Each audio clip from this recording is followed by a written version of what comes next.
The 12th chapter of The Wizard of Oz. In the last chapter, Dorothy and her friends finally met the Wizard of Oz in his palace throne room. But he told each of them that they must defeat the Wicked Witch of the West before he would help them. In this chapter, Dorothy and her friends must defeat the witch and her army of slaves, the Yellow Winkies. It's an adventurous and very important chapter, and there's bound to be plenty of magic. The soldier with the green whiskers led them through the streets of the Emerald City until they reached the room where the guardian of the gates lived. This officer unlocked their spectacles to put them back in his great box. And then he politely opened the gate for our friends. "Which road leads to the Wicked Witch of the West?" asked Dorothy. "There is no road," answered the guardian of the gates. "No one ever wishes to go that way." "How then are we to find her?" inquired the girl. "That will be easy," replied the man. "For when she knows you are in the country of the Winkies, she will find you and make you all her slaves." "Perhaps not," said the Scarecrow. "For we mean to destroy her." "Oh, that is different," said the guardian of the gates. "No one has ever destroyed her before. So I naturally thought she would make slaves of you, as she has of the rest. But take care, for she is wicked and fierce, and may not allow you to destroy her. Keep to the west where the sun sets, and you cannot fail to find her." They thanked him and bade him goodbye, and turned toward the west, walking over fields of soft grass dotted here and there with daisies and buttercups.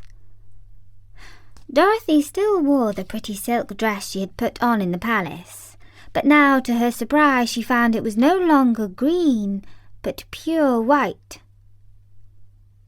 The ribbon around Toto's neck had also lost its green colour, and was as white as Dorothy's dress. The Emerald City was soon far left behind.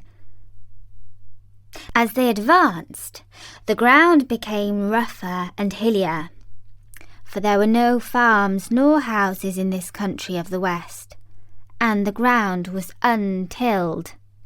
In the afternoon the sun shone hot in their faces, for there were no trees to offer them shade, so that before night Dorothy and Toto and the Lion were tired, and lay down upon the grass and fell asleep, with the Woodman and the Scarecrow keeping watch.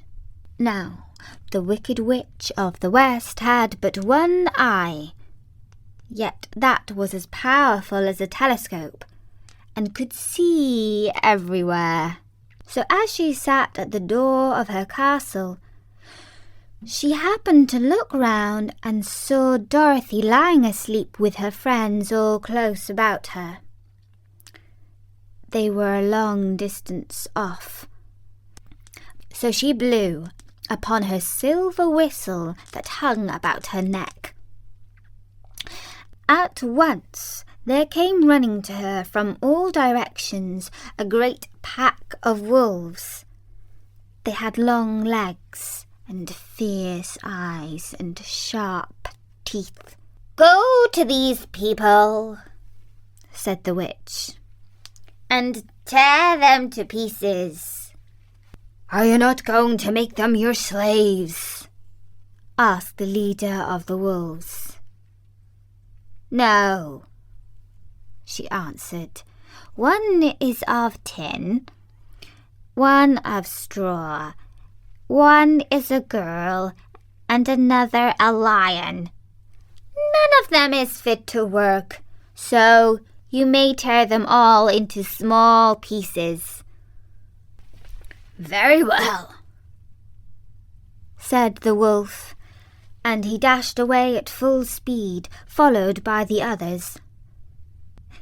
It was lucky that the Scarecrow and the Woodman were wide awake and heard the wolves coming. "This is my fight," said the Woodman.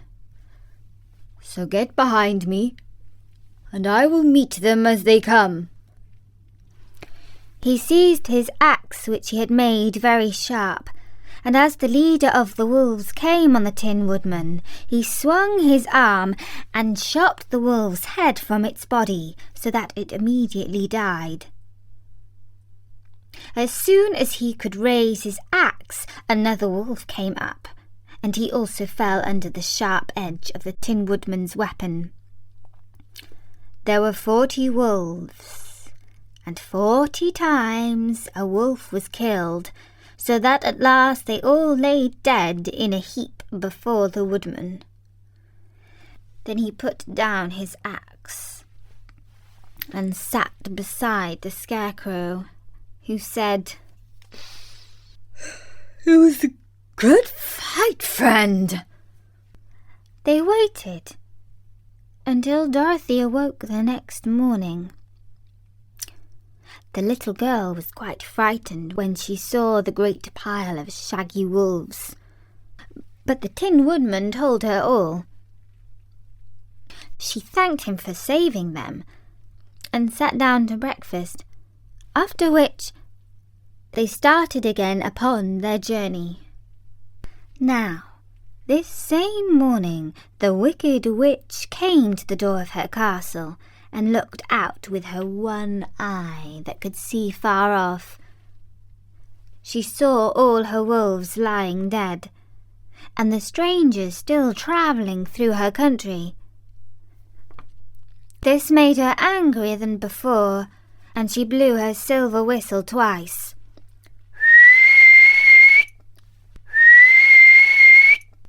Straight away a great flock of wild crows came flying towards her, enough to darken the sky. And the Wicked Witch said to the King Crow, "Fly at once to the strangers, peck out their eyes and tear them to pieces." The wild crows flew in one great flock towards Dorothy and her companions, and when the little girl saw them coming, she was afraid. But the Scarecrow said, "This is my battle, so lie down beside me, and you will not be harmed." So they all lay upon the ground except the Scarecrow, and he stood up and stretched out his arms, and when the crows saw him they were frightened, as these birds always are by scarecrows, and did not dare to come any nearer. But the King Crow said, "It is only a stuffed man. I will peck his eyes out." The King Crow flew at the Scarecrow, who caught it by the head and twisted its neck until it died. And then another crow flew at him, and the Scarecrow twisted its neck also.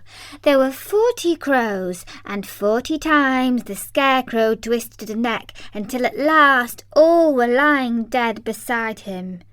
Then he called his companions to rise, and again they went upon their journey.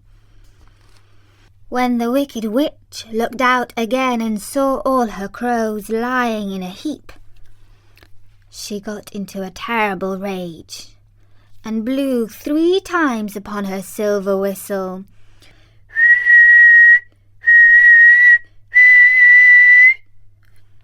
Forthwith there was heard a great buzzing in the air, and a swarm of black bees came flying toward her. "Go to the strangers and sting them to death," commanded the witch. And the bees turned and flew rapidly until they came to where Dorothy and her friends were walking. And the Scarecrow had decided what to do. "Take out my straw and scatter it over the little girl, and the dog, and the lion," he said to the woodman, "and the bees cannot sting them." This the Tin Woodman did, and as Dorothy lay close beside the lion and held Toto in her arms, the straw covered them entirely. The bees came and found no one but the Tin Woodman to sting, so they flew at him and broke off all their stings against the tin without hurting the woodman at all. And as bees cannot live when their stings are broken, that was the end of the black bees, and they lay scattered thick about the woodman like little heaps of fine coal. Then Dorothy and the lion got up, and the girl helped the Tin Woodman put the straw back into the Scarecrow again until he was as good as ever. So they started on their journey once more. The Wicked Witch was so angry when she saw her black bees in little heaps like fine coal that she stamped her foot and tore her hair and gnashed her teeth. And then she called a dozen of her slaves, who were the Winkies, and gave them sharp spears, telling them to go to the strangers and destroy them. The Winkies were not brave people, but they had to do as they were told. So they marched away until they came near to Dorothy. Then the lion gave a great roar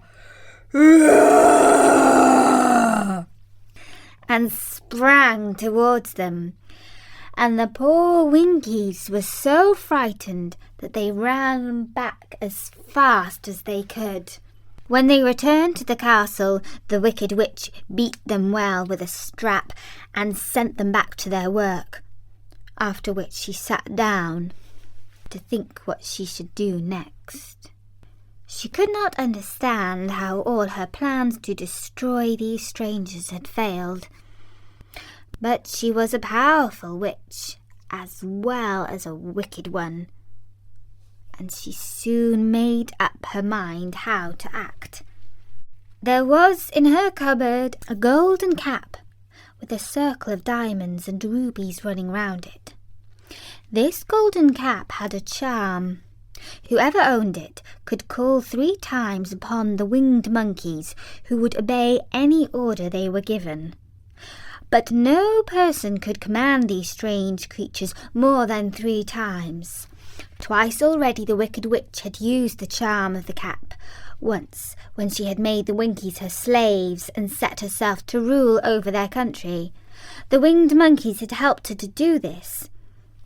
The second time was when she had fought against the great Oz himself and driven him out of the land of the West. The winged monkeys had also helped her do this. Only once more could she use the golden cap, for which reason she did not like to do so until all her other powers were exhausted. But now that her fierce wolves and wild crows and stinging bees were all gone, and her slaves had been scared away by the cowardly lion, she saw that there was only one way left to destroy Dorothy and her friends. So the Wicked Witch took the golden cap from her cupboard and placed it upon her head. Then she stood upon her left foot and said slowly, "Yee-pee-pee-pee-cacky." Next she stood upon her right foot and said, "Hillol, hellol, hello." After this she stood upon both feet and cried in a loud voice, "Zizzy, zoozy, zick." Now the charm began to work. The sky was darkened, and a low rumbling sound was heard in the air. There was a rushing of many wings, a great chattering and laughing, and the sun came out of the darkened sky to show the Wicked Witch surrounded by a crowd of monkeys, each with a pair of immense and powerful wings on his shoulders. One, much bigger than the others, seemed to be their leader. He flew close to the witch and said, "You have called us for the third and last time. What do you command?"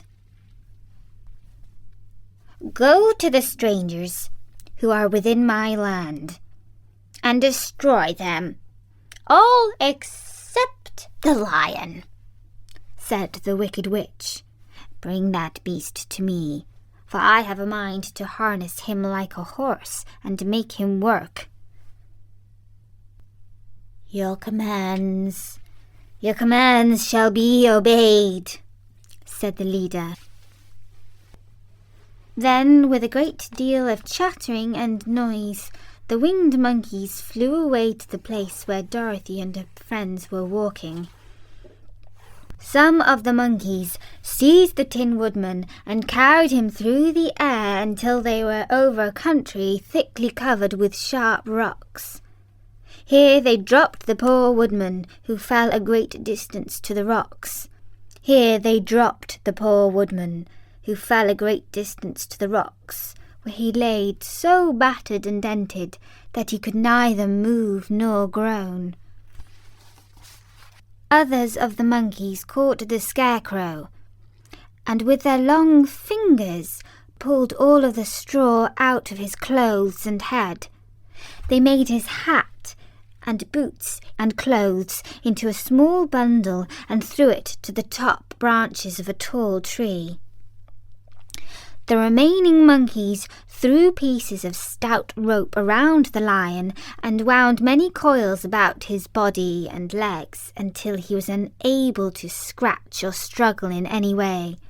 Then they lifted him up and flew away with him to the witch's castle, where he was placed in a small yard with a high iron fence around it, so that he could not escape. But Dorothy they did not harm at all. She stood with Toto in her arms, watching the sad fate of her comrades, and thinking it would be her turn. The leader of the winged monkeys flew up to her, his long, hairy arms stretched out, and his ugly face grinning terribly.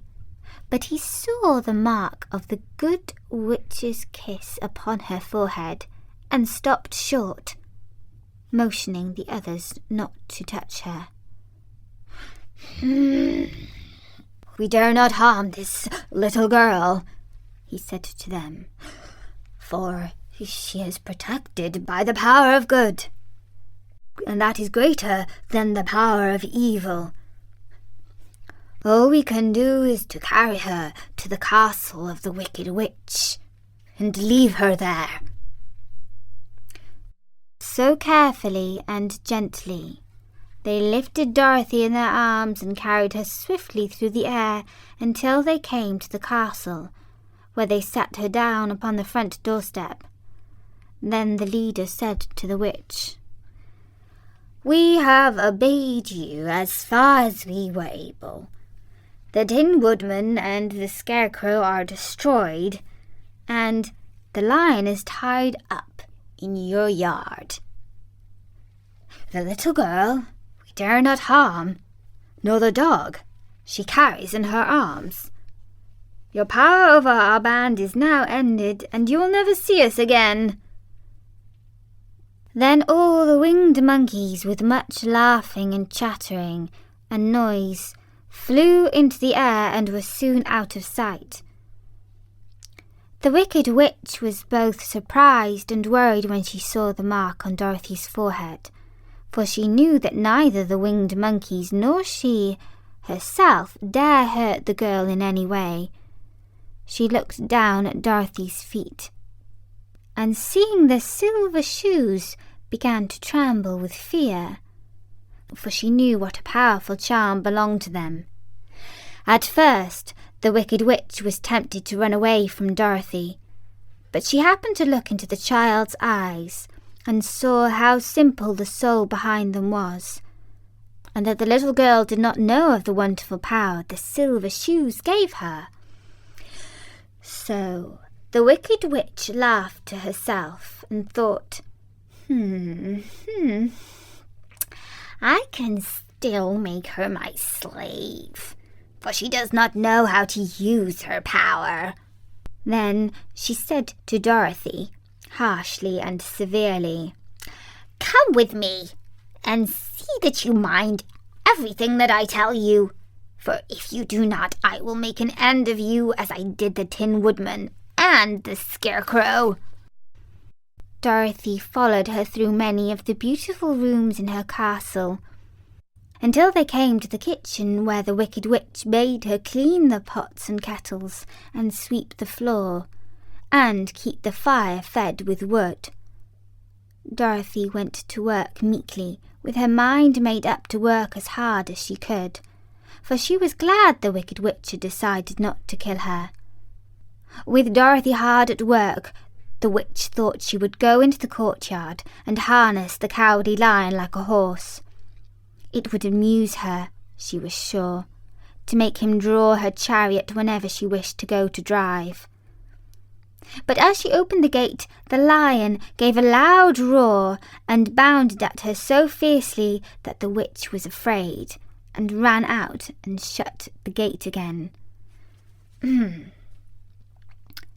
If I cannot harness you, said the witch to the lion, speaking through the bars of the gate, I can starve you. You shall have nothing to eat until you do as I wish.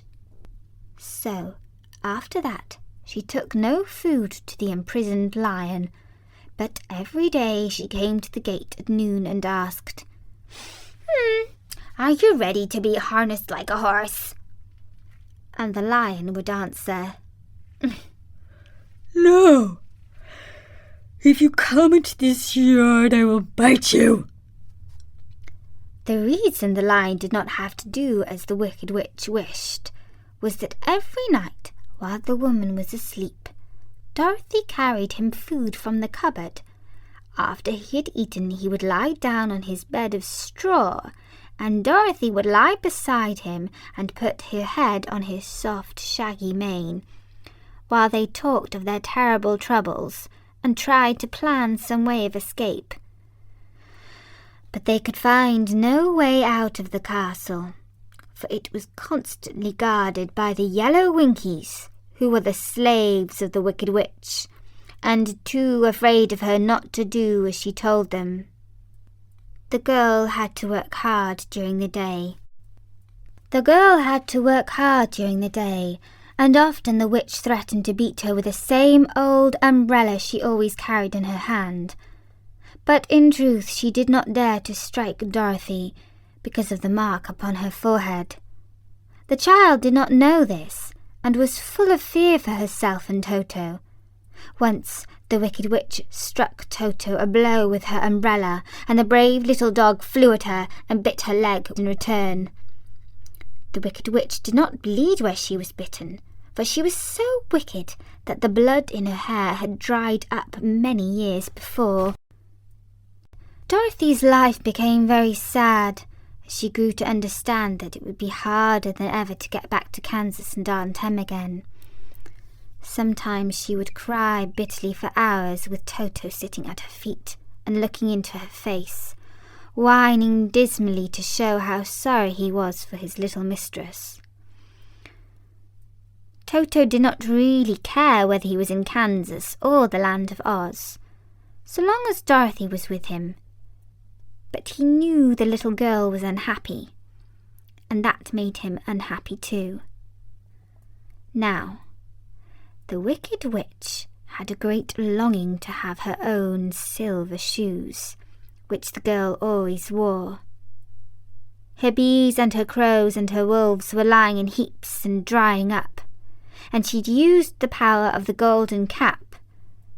But if she could only get hold of the silver shoes, that would give her more power than all the other things she had lost. She watched Dorothy carefully to see if she ever took off her shoes, thinking she might steal them. But the child was so proud of her pretty shoes that she never took them off except at night when she took her bath. The Wicked Witch was too much afraid of the dark to go into Dorothy's room at night to take the shoes, and her dread of water was greater than her fear of the dark, so she never came near when Dorothy was bathing. Indeed, the old witch never touched water, nor ever let water touch her in any way. But the wicked creature was very cunning, and she finally thought of a trick that would give her what she wanted. She placed a bar of iron in the middle of the kitchen floor, and then by her magic arts made the room invisible to human eyes, so that when Dorothy walked across the floor, she stumbled over the bar, not being able to see it, and fell at full length.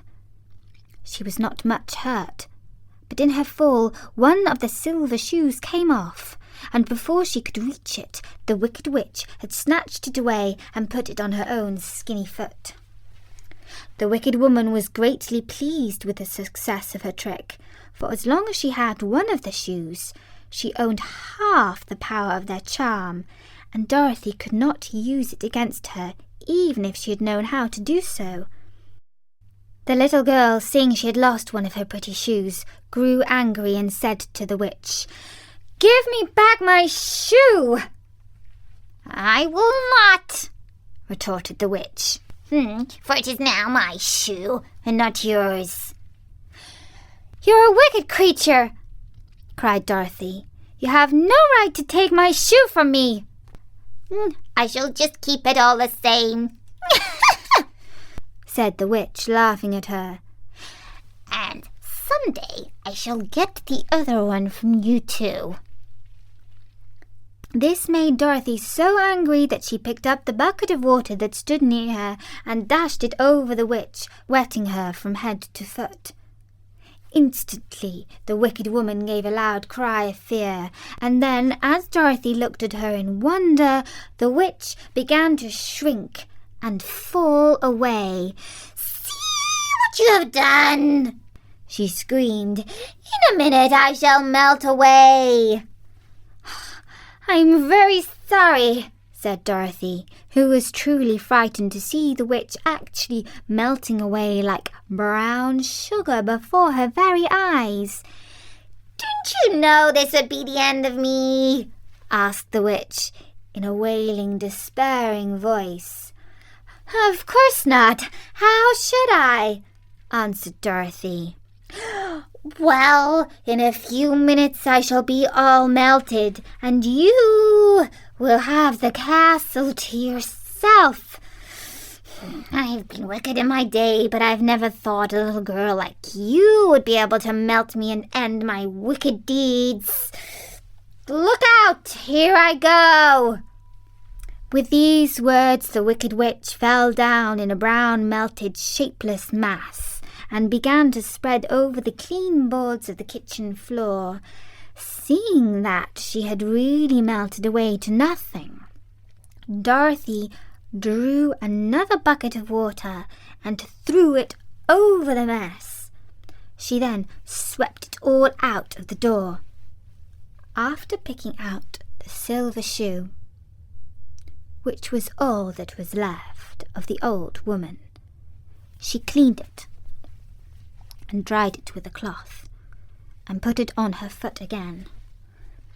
Then, being at last free to do as she chose, she ran out to the courtyard to tell the lion that the Wicked Witch of the West had come to an end, and that they were no longer prisoners in a strange land. And that was Chapter 12, The Search for the Wicked Witch of the West. In the next chapter, Dorothy and the companions must rescue the Scarecrow and the Tin Woodman. Let's see how they do this.